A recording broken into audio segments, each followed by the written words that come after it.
ಗೋವಿನಜೋಳ ಖರೀದಿ ಕೇಂದ್ರ ಆರಂಭಿಸುವಂತೆ ಒತ್ತಾಯಿಸಿ ರೈತರು ರಸ್ತೆ ತಡೆದು ಪ್ರತಿಭಟನೆ ನಡೆಸಿದ್ದಾರೆ. ಗದಗ ಜಿಲ್ಲೆಯ ನರಗುಂದ ತಾಲೂಕಿನ ಕೊಣ್ಣೂರಿನಲ್ಲಿ ರೈತರ ರಾಷ್ಟ್ರೀಯ ಹೆದ್ದಾರಿಯನ್ನು ತಡೆದು ಪ್ರತಿಭಟನೆಯನ್ನು ನಡೆಸಿದ್ದಾರೆ. ಈ ವೇಳೆ ರಸ್ತೆ ತಡೆದ ರೈತರ ವಿರುದ್ಧ ಪೊಲೀಸರು ವಾಗ್ವಾದ ನಡೆಸಿದ್ದಾರೆ. ಕೇಂದ್ರ ಸರ್ಕಾರ ನಿಗದಿ ಮಾಡಿದಂತೆ 2400 ರೂಪಾಯಿಗೆ ಮೆಕ್ಕೆಜೋಳ ಖರೀದಿ ಮಾಡುವಂತೆ ಒತ್ತಾಯಿಸಿದ್ದಾರೆ. ಅಲ್ಲದೆ ಕೂಡಲೇ ಖರೀದಿ ಕೇಂದ್ರ ತೆರೆಯುವಂತೆ ರೈತರು ಆಗ್ರಹಿಸಿದ್ದಾರೆ.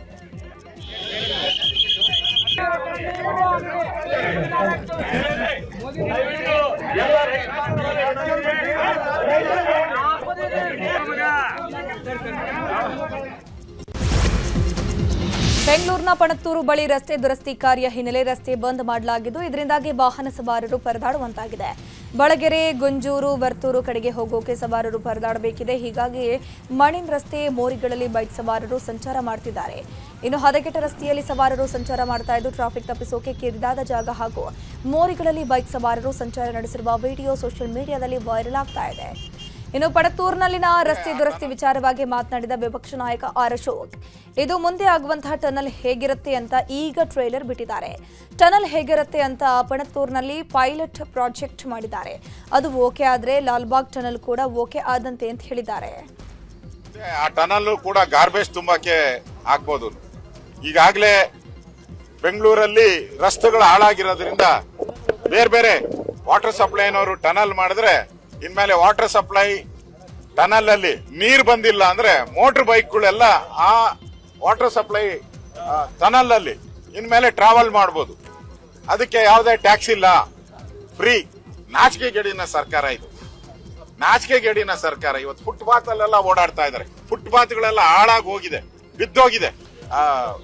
ವೆಹಿಕಲ್ ಓಡಾಡಿ ಫುಟ್ಪಾತ್ ಎಲ್ಲ ಬಿದ್ದೋ. ಮುಂದೆ ಆ ಟನಲ್ ಕೂಡ ಗಾರ್ಬೇಜ್ ತುಂಬಾಕೆ. ಬೆಂಗಳೂರಲ್ಲಿ ಗುಂಡಿಗಳ ಸಮಸ್ಯೆ ಇನ್ನೂ ಬಗೆಹರಿದಿಲ್ಲ. ಸರ್ಕಾರ ಕೋಟಿ ಕೋಟಿ ಖರ್ಚು ಮಾಡಿದ್ರೂ ಗುಂಡಿಗಳ ಸಮಸ್ಯೆಗೆ ಮುಕ್ತಿ ಸಿಗ್ತಿಲ್ಲ. ವಯಲಿಕಾವಲ್ ಪೊಲೀಸ್ ಠಾಣೆ ಬಳಿ ರಸ್ತೆ ಕುಸಿದಿದ್ದು ರಸ್ತೆ ಮಧ್ಯೆಯೇ ಬೃಹತ್ ಗುಂಡಿ ನಿರ್ಮಾಣವಾಗಿದೆ. ಗುಂಡಿ ಬಳಿ ವಾಹನಗಳು ಓಡಾಡದಂತೆ ಬ್ಯಾರಿಕೇಡ್ ಹಾಕಲಾಗಿದ್ದು ಇದರಿಂದಾಗಿ ವಾಹನ ಸವಾರರ ಸಂಚಾರಕ್ಕೆ ತೊಂದರೆ ಉಂಟಾಗಿದೆ. ರಸ್ತೆ ಗುಂಡಿ ಮತ್ತು ಕಸ ಸಮಸ್ಯೆ ಪ್ರದೇಶಗಳಲ್ಲಿ ಬಿಜೆಪಿಯ ನಾಯಕರು ಪರಿಶೀಲನೆ ಮಾಡಿ ಅಭಿಯಾನ ಮಾಡ್ತಾ ಇದ್ದಾರೆ. ಅಭಿಯಾನದಲ್ಲಿ ವಿಪಕ್ಷ ನಾಯಕ ಆರ್ ಅಶೋಕ್, ಶಾಸಕ ಮುನಿರತ್ನ, ಮಾಜಿ ಸಚಿವ ಸುರೇಶ್ ಕುಮಾರ್ ಸೇರಿ ಹಲವು ನಾಯಕರು ಭಾಗಿಯಾಗಿದ್ದರು. ವಿಜಯನಗರ ನಾಗರಬಾವಿ ಮುಖ್ಯ ರಸ್ತೆಯಲ್ಲಿ ಮುಚ್ಚದ ರಸ್ತೆ ಗುಂಡಿ, ಇನ್ನು ಸುತ್ತಲೂ R Ashok white painting spray ಮಾಡಿದ್ರು. ಸರ್ಕಾರದ ವಿರುದ್ಧ ಪ್ಲೇಕಾರ್ಡ್ಗಳನ್ನು ಹಿಡಿದು ಆಕ್ರೋಶ ವ್ಯಕ್ತಪಡಿಸಿದರು. ಬಳಿಕ ಮಾತನಾಡಿರುವಂತಹ ವಿಪಕ್ಷ ನಾಯಕ ಆರ್ ಅಶೋಕ್, ಕಾಂಗ್ರೆಸ್ ಸರ್ಕಾರ ಗುಂಡಿ ಸರ್ಕಾರ, 2 ವರ್ಷದಲ್ಲಿ ಯಾವುದೇ ಅಭಿವೃದ್ಧಿ ಆಗಿಲ್ಲ. ಗುಂಡಿ ಸರ್ಕಾರ ಬೆಂಗಳೂರಿನ ಜನತೆಗೆ ಶಾಪವಾಗಿದೆ ಅಂತ ಕಿಡಿಕಾರಿದ್ರು. ಇನ್ನು ಇದೇ ವಿಚಾರವಾಗಿ ಶಾಸಕ ಡಾಕ್ಟರ್ ಅಶ್ವಥ್ ನಾರಾಯಣ್ ಕೂಡ ಪ್ರತಿಕ್ರಿಯಿಸಿದ್ದಾರೆ. 2.5 ವರ್ಷದಲ್ಲಿ ಬೆಂಗಳೂರಿಗೆ ಯಾವುದೇ ಅನುದಾನ ಬಿಡುಗಡೆ ಮಾಡದೆ, ರಾಜ್ಯದಲ್ಲಿರುವಂತಹ ರಸ್ತೆಗಳಿಗೆ ಯಾವುದೇ ಅನುದಾನಗಳನ್ನ ಬಿಡುಗಡೆ ಮಾಡದೆ, ಈಗ ಏಕಾಏಕಿ ಗುಂಡಿಗಳನ್ನ ಮುಚ್ತೀನಿ ಅಂತೇಳಿ ಸುಮಾರು 1800 ಕೋಟಿ ರೂಪಾಯಿ ಏನೋ ಖರ್ಚು ಮಾಡಿದ್ದೀನಿ ಅಂತ ಹೇಳ್ತಾ ಇದ್ದಾರೆ. 1800 ಕೋಟಿ ಖರ್ಚಾಗಿದ್ರೆ ಗುಂಡಿಗಳು ಎಲ್ಲಿ ಮುಚ್ಚಿದ್ದಾರೆ? ಇವ್ರು ಮುಚ್ಚಿರೋ ಗುಂಡಿಗಳೆಲ್ಲ ಮತ್ತೆ ತೆರೆದುಕೊಂಡಿದೆ. ಈ ಗುಂಡಿ ಬಿದ್ದ ಸರ್ಕಾರ, ಗುಂಡಿಗಳ ಸರ್ಕಾರ ಒಂದು ರೀತಿ ಕರ್ನಾಟಕದ ಜನತೆಗೆ, ಬೆಂಗಳೂರು ಜನತೆಗೆ ಒಂದು ರೀತಿ ಶಾಪ ಆಗಿದೆ. ಕಾಂಗ್ರೆಸ್ ಸರ್ಕಾರ ಬಹಳ ದೊಡ್ಡ ದೊಡ್ಡ ಭರವಸೆ ಮಾತುಗಳನ್ನು ಕೊಟ್ಟು ಅಧಿಕಾರಕ್ಕೆ ಬಂದು ಈಗಾಗಲೇ 30 ತಿಂಗಳ ಕಾಲ ಆಗಿದೆ. ಈ 30 ತಿಂಗಳ ಕಾಲದಲ್ಲಿ ರಸ್ತೆಗಳ ಗುಂಡಿಯನ್ನು ಮುಚ್ಚಲಿಕ್ಕೆ ವಿಫಲರಾಗಿದ್ದಾರೆ. ಕಸವನ್ನ ವಿಲೇವಾರಿ ಮಾಡೋದಲ್ಲೇ ಹಣ ಮಾತ್ರ ಸುಲಿಗೆ ಮಾಡ್ತಿದ್ದಾರೆ. ಪ್ರಾಪರ್ಟಿ ಟ್ಯಾಕ್ಸ್ ಸುಲಿಗೆ ಮಾಡ್ತಿದ್ದಾರೆ. ಕರೆಂಟಿನ ಬಿಲ್ಲಲ್ಲಿ ಸುಲಿಗೆಯನ್ನು ಮಾಡ್ತಿದ್ದಾರೆ. ಬಿಡಬ್ಲ್ಯೂಎಸ್ಎಸ್ಬಿ ಬಿಲ್ಲಲ್ಲಿ ಸುಲಿಗೆ ಮಾಡ್ತಿದ್ದಾರೆ. ಖಾತೆಗಳಲ್ಲಿ ಸುಲಿಗೆಯನ್ನು ಮಾಡ್ತಿದ್ದಾರೆ. OCCCಗಳಲ್ಲಿ ಸುಲಿಗೆಯನ್ನು ಮಾಡ್ತಿದ್ದಾರೆ. ಇವತ್ತು ಕರೆಂಟು ನೀರನ್ನು ಕೊಡದೇನೆ ಜನರನ್ನ ಕಷ್ಟಕ್ಕೆ ಸಿಲುಕಿಸಿದ್ದಾರೆ. ನಿರ್ವಹಣೆಯಲ್ಲಿ ಓಟ್ ಚೋರಿ ವಿಚಾರವಾಗಿ ಸಿಎಂ ಸಿದ್ದರಾಮಯ್ಯ ಹಾಗೂ ಡಿಸಿಎಂ ಡಿಕೆಶಿ ಜಂಟಿ ಸುದ್ದಿಗೋಷ್ಠಿ ನಡೆಸಿದರು. ಸುದ್ದಿಗೋಷ್ಠಿಯಲ್ಲಿ ಮಾತನಾಡಿದ ಸಿಎಂ ಸಿದ್ದರಾಮಯ್ಯ, ಪ್ರಜಾಪ್ರಭುತ್ವ ವ್ಯವಸ್ಥೆಯಲ್ಲಿ ಮತದಾನ ಪ್ರಜಾಪ್ರಭುತ್ವದ ಬುನಾದಿ. ಚುನಾವಣಾ ಆಯೋಗವನ್ನ ಸ್ವತಂತ್ರ ಸಂಸ್ಥೆ ಅಂತ ಸಂವಿಧಾನದಲ್ಲಿ ಮಾಡಿದೆ. ಪ್ರಭುತ್ವ ಚುನಾವಣಾ ಪ್ರಕ್ರಿಯೆಯಲ್ಲಿ ಮಧ್ಯಪ್ರವೇಶ ಮಾಡಬಾರದು. ಚುನಾವಣಾ ಪ್ರಕ್ರಿಯೆ ಸ್ವತಂತ್ರವಾಗಿರಬೇಕು. ಜನರ ಅಭಿಪ್ರಾಯದ ವೇಳೆ ಯಾವುದೇ ಪ್ರಭಾವಕ್ಕೆ ಒಳಗಾಗಬಾರದು. ಇದಕ್ಕಾಗಿಯೇ ಫ್ರೀ ಅಂಡ್ ಫೇರ್ ಎಲೆಕ್ಷನ್ ಅಂತ ಹೇಳೋದು. ಬಿಜೆಪಿಯನ್ನ ಸುಳ್ಳಿನ ಸರದಾರರು ಅಂತ ಕರೀತೇವೆ. ಅಷ್ಟು ಮಾತ್ರವಲ್ಲ, ಸೊಳ್ಳೆ ಅವರ ಮನೆ ದೇವರು. ಮತಗಳ್ಳತನ ಮಾಡೋದ್ರಲ್ಲಿ ನಿಸ್ಸೀಮರು ಅಂತ ಸಾಬೀತು ಮಾಡಿದ್ದಾರೆ. ಮತಗಳ್ಳತನ ಮಾಡೋದೇ ಅವರ ಕಸುಬು ಅಂತ ವಾಗ್ದಾಳಿ ನಡೆಸಿದರು. ಸುಮಾರು 1,12,00,000ಕ್ಕೂ ಹೆಚ್ಚು ಕರ್ನಾಟಕದಿಂದ ಸಹಿ ಸಂಗ್ರಹ ಮಾಡಿದ್ದಾರೆ. ಇದು ಮುಂದುವರಿತಕ್ಕಂಥ ಕೆಲಸ ಆಗ್ತದೆ. ಬಹುಶಃ 10ನೇ ತಾರೀಕಿನಷ್ಟೊತ್ತಿಗೆ ಮೊದಲ ಸಹಿ ಸಂಗ್ರಹವನ್ನು ಕೇಂದ್ರ ಸರ್ಕಾರಕ್ಕೆ ಕಳಿಸಿಕೊಡ್ತಕ್ಕಂಥ ಕೆಲಸ ಮಾಡ್ತೇವೆ. ಆಮೇಲೆ ಇದು ರಾಷ್ಟ್ರಪತಿಗಳಿಗೆ, ಬಿಕಾಸ್ ಈ ರಾಷ್ಟ್ರಪತಿಗಳು president is the head of the constitution, ಅವ್ರಿಗೆ ಕಳಿಸ್ತಕ್ಕಂಥ ಕೆಲಸ. ಮತ್ತು ಇದೇ ವಿಚಾರವಾಗಿ ಡಿಸಿಎಂ ಡಿಕೆ ಶಿವಕುಮಾರ್ ಮಾತನಾಡಿ, ಬಿಜೆಪಿ ಓಟ್ ಚೋರಿ ವಿರುದ್ಧ ದೇಶದ ಉದ್ದಗಲಕ್ಕೂ ಅಭಿಯಾನ ಮಾಡಿದ್ದೇವೆ. ಸಿಎಂ ನಾನು ಸಹ ಅಭಿಯಾನದಲ್ಲಿ ಸಹಿ ಹಾಕಿದ್ದೇವೆ. ಒಟ್ಟು 1,12,41,000 ಸಹಿ ಸಂಗ್ರಹ ಮಾಡಲಾಗಿದೆ. ರಾಮಲೀಲಾ ಮೈದಾನದಲ್ಲಿ ಬೃಹತ್ ಸಭೆ ಇದೆ. ನಮ್ಮ ರಾಜ್ಯದಲ್ಲೇ ಮತಗಳ್ಳತನ ಆರಂಭ ಆಗಿತ್ತು. ಇದರ ದಾಖಲಾತಿಗಳನ್ನು ದೆಹಲಿಯ ಎಐಸಿಸಿ ಕಚೇರಿಗೆ ಕಳುಹಿಸುತ್ತೇವೆ ಅಂತ ಹೇಳಿದ್ದಾರೆ. ಇನ್ನು ನನ್ನ ಓಟನ್ನೇ ತೆಗೆದಿದ್ರು ಅಂತ ಹೇಳಿದ್ರು ಡಿಕೆ ಶಿವಕುಮಾರ್. ಮೂರನೇ ವಾರದಲ್ಲಿ ಒಂದು ದೊಡ್ಡ ಬೃಹತ್ ಸಭೆಯನ್ನು ಕೂಡ ಇಡಬೇಕು ಅನ್ನೋದು ಒಂದು ತೀರ್ಮಾನ ಇದೆ. ಜನರಿಗೆ ನಂಬಿಕೆ ಹೊರಟೋಗಿದೆ. ನಮ್ಮ ಸೆಂಟ್ರಲ್ ಗೌರ್ಮೆಂಟೇ ಹಿಂದೆ ನಾವು ಇದನ್ನು ತಂದು ವೋಟಿಂಗ್ ಮಿಷಿನ್ ತಂದು ಇರಲಿ, ಅದ್ರ ಬಗ್ಗೆ ದೊಡ್ಡ ವ್ಯಾಪಕವಾದ ಚರ್ಚೆ ನಡೀತಾ ಇದೆ.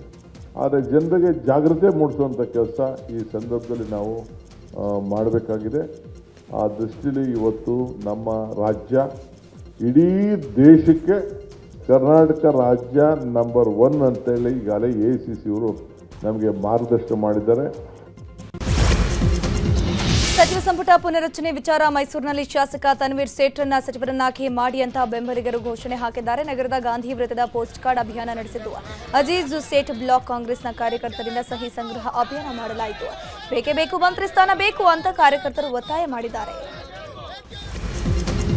ಕಾಂಗ್ರೆಸ್ನಲ್ಲಿ ಸಿದ್ದರಾಮಯ್ಯ ಅವರೇ ಸಿಎಂ ಆಗಿ ಮುಂದುವರಿಬೇಕು, ಇಲ್ಲದಿದ್ದರೆ ಸರ್ಕಾರವೇ ಪತನವಾಗುತ್ತೆ ಅಂತ ಮಾಜಿ ಸಿಎಂ ಜಗದೀಶ್ ಶೆಟ್ಟರ್ ಹೇಳಿದ್ದಾರೆ. ಹುಬ್ಬಳ್ಳಿಯಲ್ಲಿ ಮಾತನಾಡಿದ ಅವರು, ರಾಜಣ್ಣ ನಿವಾಸದಲ್ಲಿನ ಔತಣಕೂಟ ರಾಜಕಾರಣ ಹಿನ್ನೆಲೆ ನವೆಂಬರ್ನಲ್ಲಿ ಕ್ರಾಂತಿ ಆಗುತ್ತೋ ಭ್ರಾಂತಿ ಆಗುತ್ತೋ ಗೊತ್ತಿಲ್ಲ, ಆದರೆ ಏನೋ ಒಂದು ಆಗೇ ಆಗುತ್ತೆ. ಇದೇ ರೀತಿ ಮುಂದುವರೆದರೆ ಸರ್ಕಾರ ಪತನ ಆಗೋದು ಖಚಿತ ಅಂತ ಹೇಳಿದ್ದಾರೆ. ರೇಣುಕಾಸ್ವಾಮಿ ಕೊಲೆ ಕೇಸ್ನಲ್ಲಿ 2ನೇ ಬಾರಿ ಜೈಲು ಪಾಲಾಗಿರುವಂತಹ ದರ್ಶನ್ ಇದೀಗ ಶಕ್ತಿ ದೇವಿಯ ಮೊರೆ ಹೋಗಿದ್ದಾರೆ. ಎಷ್ಟು ದಿನ ಬೆನ್ನು ನೋವು, ಕನಿಷ್ಠ ಸೌಲಭ್ಯಗಳು ಇಲ್ಲದೆ ಪರದಾಟ ನಡೆಸಿದ್ರು. ಕೋರ್ಟ್ ಮೂಲಕವೂ ಸಾಕಷ್ಟು ಕಸರತ್ತು ಮಾಡಿದ್ರು. ಆದರೆ ಹಾಸಿಗೆ ದಿಂಬಿಗೆ ಕೋರ್ಟ್ ನಿರಾಕರಣೆ ಮಾಡ್ತಾ ಇದ್ದಂತೆ ಕ್ವಾರಂಟೈನ್ ಸೆಲ್ನ ವಾತಾವರಣಕ್ಕೆ ಹೊಂದಿಕೊಳ್ತಾ ಇದ್ದಾರೆ. ಆಧ್ಯಾತ್ಮಿಕ ಪುಸ್ತಕಗಳನ್ನು ಓದ್ತಾ ಚಾಮುಂಡಿ ದೇವತೆಯ ಆರಾಧನೆ ಮಾಡ್ತಿದ್ದಾರಂತೆ. ರೇಣುಕಾಸ್ವಾಮಿ ಕೊಲೆ ಪ್ರಕರಣದಲ್ಲಿ ಪವಿತ್ರ ಗೌಡ ಸಲ್ಲಿಸಿದ್ದ ಜಾಮೀನು ರದ್ದತಿ ಪುನರ್ ಪರಿಶೀಲನಾ ಅರ್ಜಿಯನ್ನು ಸುಪ್ರೀಂ ಕೋರ್ಟ್ ದ್ವಿಸದಸ್ಯ ಪೀಠ ವಜಾಗೊಳಿಸಿದೆ. ನಾವು ತೀರ್ಪು ಮತ್ತು ದಾಖಲೆಗಳನ್ನು ಸೂಕ್ಷ್ಮವಾಗಿ ಪರಿಶೀಲಿಸಿದ ಬಳಿಕವೇ ಆದೇಶ ಕೊಟ್ಟಿದ್ದೇವೆ. ಮತ್ತೊಮ್ಮೆ ಪರಿಶೀಲನೆ ಮಾಡಿ ಆದೇಶ ಮಾಡುವ ಅಗತ್ಯವಿಲ್ಲ ಅಂತ ಹೇಳಿದೆ. ಶಾರ್ಟ್ ಸರ್ಕ್ಯೂಟ್ನಿಂದ ಶಾಮಿಯಾನ ಸೆಂಟರ್ ಸುಟ್ಟು ಕರಕಲಾಗಿರುವಂತಹ ಘಟನೆ ಬೆಂಗಳೂರು ದಕ್ಷಿಣ ಜಿಲ್ಲೆ ಚನ್ನಪಟ್ಟಣದ ಸೋಗಾಲ ಎಂಬಲ್ಲಿ ನಡೆದಿದೆ. ಅರುಣ್ ಕುಮಾರ್ ಅನ್ನೋರಿಗೆ ಸೇರಿದ ಶಾಮಿಯಾನ ಸೆಂಟರ್ನಲ್ಲಿ ಬೆಂಕಿ ಕಾಣಿಸಿಕೊಂಡಿದ್ದು, ಶಾಮಿಯಾನ ಸೆಂಟರ್ನಲ್ಲಿದ್ದ ವಸ್ತುಗಳೆಲ್ಲವೂ ಕೂಡ ಬೆಂಕಿಗಾಹುತಿಯಾಗಿದೆ. ಸ್ಥಳಕ್ಕಾಗಮಿಸಿದ ಅಗ್ನಿಶಾಮಕ ಸಿಬ್ಬಂದಿ ಬೆಂಕಿ ನಂದಿಸಿದ್ದಾರೆ. ನಿಲ್ಲಿಸಿದ ಗೂಡ್ಸ್ ಟೆಂಪೋದಲ್ಲಿ ಬೆಂಕಿ ಕಾಣಿಸಿಕೊಂಡು ಹೊತ್ತಿ ಉರಿದಿರುವ ಘಟನೆ ಉತ್ತರ ಕನ್ನಡ ಜಿಲ್ಲೆಯ ಕಾರವಾರದಲ್ಲಿ ನಡೆದಿದೆ. ಅದರಷ್ಟಕ್ಕೆ ವಾಹನ ಚಾಲಕ ಪ್ರಾಣಾಪಾಯದಿಂದ ಪಾರಾಗಿದ್ದಾನೆ. ಸ್ಥಳಕ್ಕೆ ಅಗ್ನಿಶಾಮಕ ತಂಡ ಆಗಮಿಸಿ ಬೆಂಕಿ ನಂದಿಸಿದ್ದಾರೆ. ಗಂಡನ ಆನ್ಲೈನ್ ಬೆಟ್ಟಿಂಗ್ ಆಟಕ್ಕೆ ತವರು ಮನೆ ಸೇರಿದ್ದ ಪತ್ನಿಗೆ ಗಂಡ ಟಾರ್ಚರ್ ನೀಡಿರುವ ಘಟನೆ ಬೆಂಗಳೂರಿನ ಯಲಹಂಕದಲ್ಲಿ ನಡೆದಿದೆ.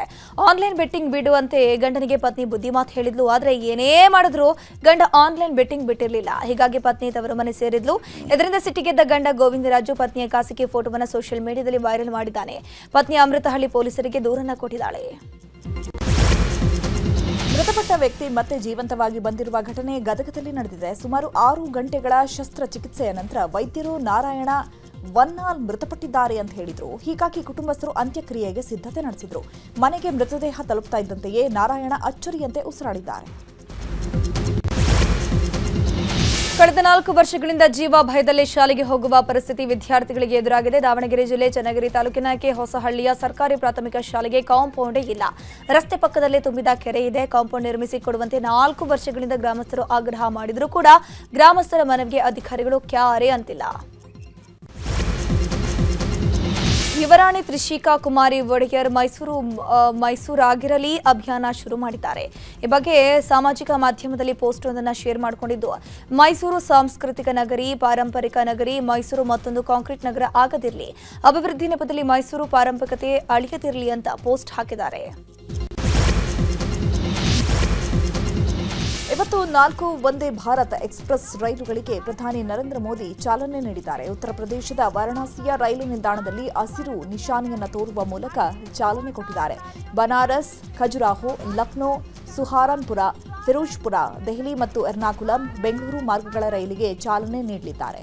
ಬಳಿಕ ವಂದೇ ಭಾರತ್ ರೈಲು ಪರಿಶೀಲಿಸಿದ ಮೋದಿ ವಿದ್ಯಾರ್ಥಿಗಳ ಜೊತೆ ಸಂವಾದ ಮಾಡಿದ್ದಾರೆ.